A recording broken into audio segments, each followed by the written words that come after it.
Seja bem-vindo ao Nota 20, programa sobre a educação da Rádio Observador, em parceria com a Iniciativa Educação. Olá, professor Nuno Crato. Viva, como está? Professor, está a começar o ano letivo mais estranho dos últimos tempos. No programa desta semana vamos tratar de uma questão que se vai colocar, ou já se colocou, a muitos pais. Qual a melhor idade para uma criança começar o percurso escolar? 5 ou 6 anos? Já vamos ouvir quem sabe do assunto, é a nossa convidada, a professora Ana Balcão Reis, mas antes, professor, vamos ao resultado da sondagem que colocámos na rede social Twitter. Perguntámos a quem nos ouve e vê, há uma diferença significativa entre uma criança entrar com 5 ou 6 anos na escola? As opções de resposta eram sim, pela sua maturidade, depende da criança. E 75% das pessoas responderam depende da criança. Ficou surpreendido com as respostas, professor? Não, parece-me uma distribuição bastante acertada, ou seja, há uma fração muito grande da resposta que depende da criança, mas há uma tendência global, em média, para a maturidade da criança contar. E é sobre isso que vamos ouvir a professora Ana Balcão Reis, que no centro dela foi feito um estudo sobre isto e tem dados sobre isso. Dados que, aliás, confirmam dados de muitos estudos internacionais. Este é um problema discutido há muito tempo em muitos países. O consenso vai no sentido de, eu deixo isso agora para a professora Ana Balcão Reis. Que é a nossa convidada. A professora Ana Balcão Reis é professora da Universidade Nova SBE, coordenadora do Centro de Investigação em Economia da Educação, centro que acaba de produzir um estudo sobre esta temática. A professora Ana Balcão Reis acredita que a educação é uma forma de combater a pobreza, daí o interesse e dedicação a esta temática. Professora, bem-vinda. Boa tarde. Professora, antes de irmos à questão que nos junta aqui, ou seja, os alunos condicionais, deixe-me só explicar a quem nos ouve e quem nos vê o que é um aluno condicional.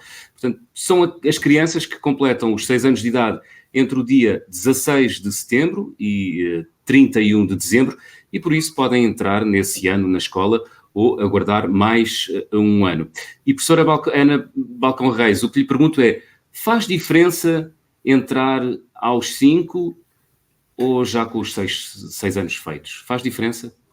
Ok. Nós, como não estava a dizer, o que nós já fizemos foi usar os dados que finalmente estão disponíveis para o sistema de ensino português para estudar isso para o caso português.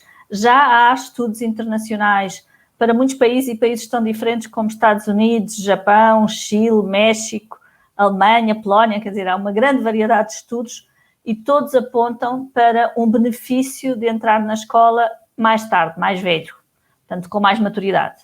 Portanto, em termos médios, em termos daquilo que os dados estatísticos nos mostram, parece haver realmente um benefício em adiar a entrada na escola. Isto aparece em todos os estudos internacionais como um efeito positivo nos resultados escolares ao fim do ensino primário, nos primeiros anos de escola, mas que também permanece mais tarde, até ao fim do secundário. Embora aí os resultados já não sejam tão óbvios ou tão claros, tão coincidentes em todos os países. Já vamos analisar essa progressividade ao longo do tempo no percurso académico das crianças que entram aos 5 ou aos 6. Eu só gostava de perceber, neste estudo, que variáveis é que tiveram em conta? Ok, no caso português, nós, como digo, isto é um dado estatístico, portanto usámos os dados que temos disponíveis. Olhámos para o impacto de entrar um ano mais tarde na escola e vimos o impacto dessa entrada mais tarde nos exames, nas notas dos exames de 4º ano, 6º ano, 9º ano, e aí tivemos sempre que entrar mais tarde, em média, melhora os resultados, e depois olhámos também para resultados um bocadinho mais tarde, olhámos para a escolha entre ensino profissional e ensino académico, via académica, no ensino secundário, e olhámos para a média no fim do ensino secundário, portanto, a nota de candidatura ao ensino superior, e aí continua a haver um efeito positivo em termos estatísticos de entrar mais tarde, mas o efeito já é mais pequenino. Portanto, ao longo do tempo, o efeito tende a diminuir. Continua a existir, mas tende a diminuir. O que é habitual em educação, não é? Há muitas questões em que isso acontece, que é o impacto imediato é importante, mas depois, ao longo dos anos, vai-se esbatendo. Mas isto é muito importante, julgo eu, que nós temos em conta, porque também há coisas que são o contrário, que têm um impacto imediato e depois esse impacto desaparece por completo e às vezes até se torna negativo. Há programas que se lançam e que parece que estão a resultar, mas passados uns anos vê-se que não serviram para nada e que foram uma perda de tempo. Enfim, mas esta questão parece que não. Mas isso significa, isso é a questão genérica, é em média, não é assim? Exatamente. Os resultados que nós temos são os dados para a distribuição. E você estava-se a falar da resposta à sondagem. Eu penso que é verdade que haverá sempre depois um efeito individual de cada criança, do nível de maturidade que tem. E até nisso é interessante o sistema de ensino português, o permitir que entre 16 de setembro e 31 de dezembro haja uma decisão tomada pelos pais, em conjunto com a escola, também depende de haver ou não haver lugar na escola, mas o poder ser tomada esta decisão olhando para as características específicas da criança, penso que é uma característica interessante do nosso sistema, que permite, se calhar, ter em conta que, em média, é melhor entrar mais tarde, mas pesar isso também com as características da criança. Portanto, o que nos está a dizer é que, de acordo com os dados recolhidos e de acordo com a ciência realizada sobre esta realidade, as crianças que entram mais tarde têm probabilidades de ter um melhor percurso académico do que as crianças que entram mais cedo. Exatamente. Tendem a ter melhores resultados. Eu falei dos resultados nos exames, já agora não falei, também tendem a ter menor taxa de retenção. Portanto, a probabilidade de virem a ficar retidos também é menor. Mais uma vez, um efeito mais forte na primária, portanto, nos primeiros 4 anos de escolaridade, aí há um efeito forte, e depois um efeito mais pequenino, quando olhamos até ao 9º ano. Portanto, a coisa vai-se diluindo com o tempo. Exato. O meio ajuda, é um meio socioeconómico da família e da criança, ajuda e pesa... Okay. O meio socioeconómico ajuda sempre nos resultados escolares. E, portanto, crianças que vêm de meios socioeconómicos mais favoráveis ou com pais com maior nível de educação tendem sempre, isso aparece sempre nos dados estatísticos, a ter melhores resultados escolares.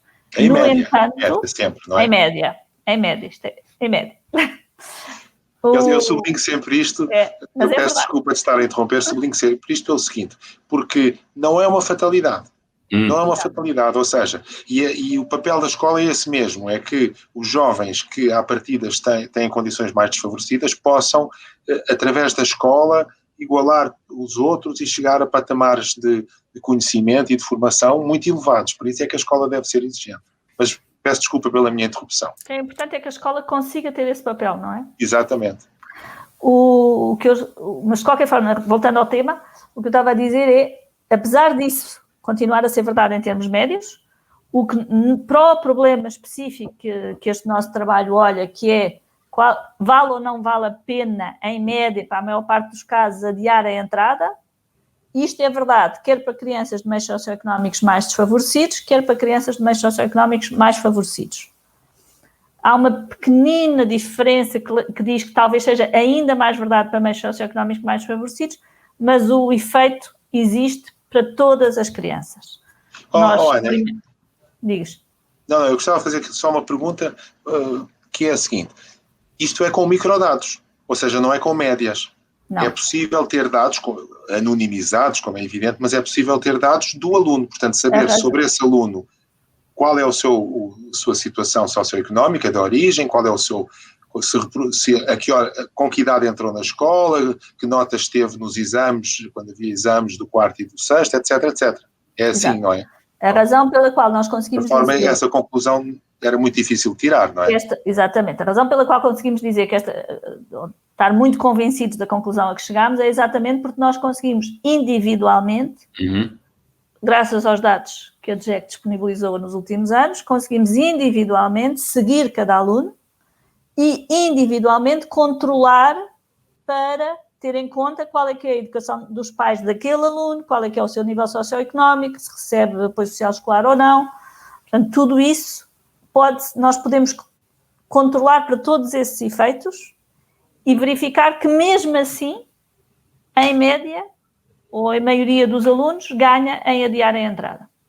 Oh, Ana, eu só insisto aqui outra vez num ponto, que é possível seguir todos os alunos, mas é importante que as pessoas que estão a ouvir-nos percebam uma coisa, não se sabe o nome do aluno, não se sabe quem é o aluno, ou seja, é uma variável estatística, é um elemento estatístico, porque este tipo de... É uma base de dados anónima. Completamente anonimizado. Que nos permite seguir o indivíduo, mas sem saber quem ele é. Exatamente, sem possibilidade de saber. Isso é muito importante para as pessoas perceberem que estes estudos são possíveis e não põem em risco nada. Há um controle completo por parte da Comissão de Proteção dos Dados sobre este tipo de estudos, não é? E as coisas funcionam na perfeição. E professora Ana Balcão Reis, há diferenças entre rapazes e raparigas? O que nós temos é que para todos os alunos, todos os casos que podemos estudar, rapazes, raparigas, pais mais educados, pais menos educados, etc., temos sempre um efeito positivo de adiar a entrada na escola. O efeito médio é sempre esse. Depois temos pequenas diferenças, temos que para os rapazes o ganho é ligeiramente superior em língua portuguesa, nos exames de língua portuguesa, e para as raparigas o benefício é ligeiramente superior em matemática. Portanto, em matemática as raparigas ganham um bocadinho mais do que os rapazes, em português os rapazes ganham um bocadinho mais do que as raparigas. Mas o benefício é sempre, o efeito é sempre o benefício de adiar a entrada. E isto confirma o que já em muitos outros países sabia, não é? Só que aqui há um seguimento do jovem, portanto há aqui também estas conclusões que são novas, julgo eu, não é? Tem, ou pelo menos não são tão consensuais. Há alguns estudos que conseguem olhar para o que é que se passa mais tarde, até a entrada na faculdade, mas com resultados menos consensuais entre os vários estudos, entre os vários países. No nosso caso, é muito claro que o efeito se mantém até ao fim do ensino secundário, embora vá diminuindo em tamanho, não é? Em dimensão do efeito. Pois era isso que eu ia perguntar. Desculpe, professor, só pegando aqui na deixa da professora Ana Balcão Reis. Claro. Já falámos aqui várias vezes dessa progressividade, ou seja, as crianças quando entram com os 5 anos, nota-se a diferença em relação aos restantes alunos. O fosso é maior no início, depois ele vai se esbatendo. Há algum ponto na curva onde se nota é aqui que há aqui uma espécie de turning point? Nós não temos dados que permitam ver isso, não é? Porque o que nós conseguimos olhar é para, como eu disse, nós olhamos para as variáveis que temos.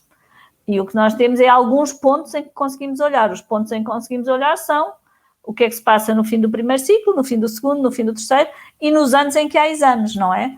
Porque, na verdade, quando eu falo dos efeitos no 4º ano, este efeito no 4º ano nós só conseguimos olhar para aquele grupo de alunos que fez exames no 4º ano, não é? Portanto, para cada grupo de alunos, para cada grupo de alunos nós olhamos para as variáveis que temos. Aqueles que fizeram exames de 4º ano, olhamos para os exames de 4º ano, os que fizeram exame de 6º, olhamos para os exames de 6º. Não temos quase nenhum alunos, ou são pelo menos muito poucos os que tenham feito exames de 4º, 6º e 9º. E, portanto, olhar propriamente para a evolução é mais difícil. O que conseguimos é, fazendo uma média para todos, perceber que os efeitos são mais fortes no início e mais pequenos mais à frente. No fim do percurso escolar. Professor, rouba-lhe o tempo. Eu estava a pensar que há aqui um tema interessante também, que é a descontinuidade no fim do ano letivo. Ou seja, a maioria destes estudos, pelo que eu conheço, mas a nossa convidada explicará melhor, compara os jovens que fazem anos em fins de dezembro com os jovens que fazem anos em princípio de janeiro, e em que uns entram e outros não entram. E, como é evidente, a sua maturidade é praticamente idêntica, não é? Fazer anos em fins de dezembro, fazer anos no janeiro seguinte é praticamente idêntica. Mas depois, há uns que entraram na escola nesse ano e outros que entram no ano seguinte. Portanto, é uma questão clássica, chama-se isto uma descontinuidade na regressão, é uma questão clássica porque permite olhar para jovens que são praticamente idênticos em tudo, exceto no facto de terem entrado na escola ou não. É uma espécie de substituto de uma experiência natural, porque em laboratório nós pomos este reagente e não pomos aquele. Aqui é quase a mesma coisa, só que não somos nós que estamos a pôr, é o jovem que entrou ou que não entrou, como se fosse uma experiência natural. E isso é um ponto relevante, porque nós não estamos a olhar, quando nós falamos dos condicionais em Portugal, nós na verdade não estamos a olhar para os alunos que fizeram anos em 16 de setembro, estamos a olhar por aquilo que eu não estava a dizer, aproveitamos a descontinuidade nos dados para ter aqui algo que é realmente comparável. São os tais, o grupo de alunos que faz anos a 31 de dezembro, ou quase a 31 de dezembro, ali no fim de dezembro, com o grupo de alunos que faz anos no início de janeiro. E se nós olharmos para estes dois grupos, não há razão para eles serem diferentes. São parecidos em tudo, exceto no facto que, por acaso, alguns nasceram já em janeiro e, por causa disso, tendem a começar um ano mais tarde. Uhum. E é isso que nós aproveitamos para conseguir ver qual é que é realmente o impacto de começar a escola já com mais um ano de idade e, portanto, com um bocadinho mais de maturidade. Aproveitamos esta descontinuidade nos dados que nos permite ter um contrafactual que é realmente comparável. Não é? Temos alunos que entraram mais cedo e outros que entraram mais tarde, mas que são iguais em tudo, exceto nisso. Uhum.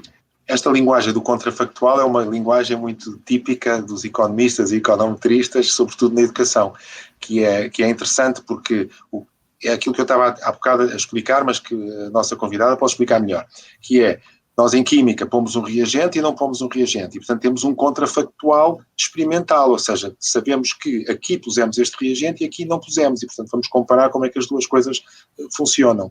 Em educação, em estudos sociais em geral, procura-se também um contrafactual, que é uma espécie de substituto para a experiência. E aqui esse contrafactual é uma amostra que é em tudo idêntica à primeira, exceto num fator. Isso é muito interessante, é uma técnica relativamente nova. Quando eu estou a falar relativamente nova, eu estou a falar de se calhar de 20, 30 anos ou 40. Sim. Mas, enfim, é algo que o século passado não se conhecia e que nos estudos sociológicos, ao princípio, não se sabia, não é? E que agora é um instrumento poderoso para funcionar aqui, para tirar conclusões. Só para acrescentar ao que está a dizer, que é, se nós olharmos para os alunos que fazem anos, para os condicionais, e formos ver se quem é que tem melhores resultados, são os que entram mais cedo ou mais tarde, era difícil dizer que a razão da diferença nos resultados escolares era só a idade, porque nós sabemos que os pais, quando decidem se eles entram mais cedo ou mais tarde, também olham para a criança e, portanto, estamos ali a misturar um efeito que é da idade com o facto de, se calhar, a criança estava mais pronta para entrar na escola ou menos pronta para entrar na escola e isso contribui para a decisão. E, portanto, aquilo que íamos observar era uma mistura de várias coisas, não era só o resultado da diferença na idade. Termos a descontinuidade nos dados entre 31 de dezembro e 1 de janeiro permite que tenhamos ali um grupo de alunos em que podemos pensar que não tem a ver com a decisão dos pais, tem fundamentalmente a ver com, realmente, calhou, nasceram em janeiro e por isso entram um ano mais tarde. Uhum. E é isso que permite fazer isto. E já agora, diga, para concluir, professora Ana Balcão Reis. Portugal, porque nós em Portugal temos uma coisa que é um bocadinho diferente dos outros países, que é temos uma maioria de crianças a não adiar a entrada, a antecipar. Uhum. Os números têm mudado um bocadinho. Temos neste momento, nós em 2007, 2008, apenas cerca de 14% das crianças condicionais, dos tais que nascem entre setembro e dezembro, adiavam a entrada para o ano seguinte. E neste momento já são cerca de 30%, ou 30 e muitos. E, portanto, tem vindo a mudar um bocadinho a decisão dos pais, ao que parece, e os pais estão mais abertos a adiar a entrada das crianças na escola. O que está até de acordo com o que os dados destes estudos nos mostram. Portanto, parece que talvez os pais estejam mais conscientes de que, em média, pelo menos este efeito positivo de adiar a entrada existe, e, portanto, pesem isto também, tenham isto em conta quando olham para os seus filhos. Muito bem, professora Ana Balcão Reis, muito obrigado por nos ter ajudado a olhar para esta realidade dos alunos condicionais. Obrigada eu. Boa tarde. Professor Nuno Crato, como habitualmente, peço-lhe 3 notas para encerrar o tema desta semana. Sim, senhor. E uma vez mais que fosse breve. Muito bem, vou ser o mais breve que consigo. Olha, eu julgo que há uma conclusão aqui muito clara, que é que em geral, mas isso é em média, isso não quer dizer que em todos os casos isso aconteça, não vale a pena apressar a entrada na escola. Quando estamos a falar de entrada na escola, estamos a falar de entrada no primeiro ano do ensino básico. Não estou a falar que não vale a pena estar no pré-escolar cedo, não é nada disso.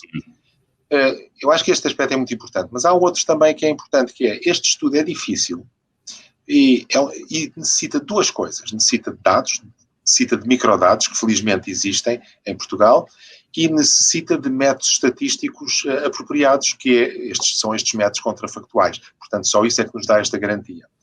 Eu chamaria a atenção para uma coisa também, é que o artigo feito sobre este estudo, há um artigo no site da Iniciativa Educação, feito sobre este estudo, que está disponível a partir de hoje, e, portanto, para perceber melhor tudo isto que nós estamos aqui a discutir, ou para complementar aquilo que nós estamos a discutir, as pessoas interessadas podem ir ao nosso site ver esse artigo.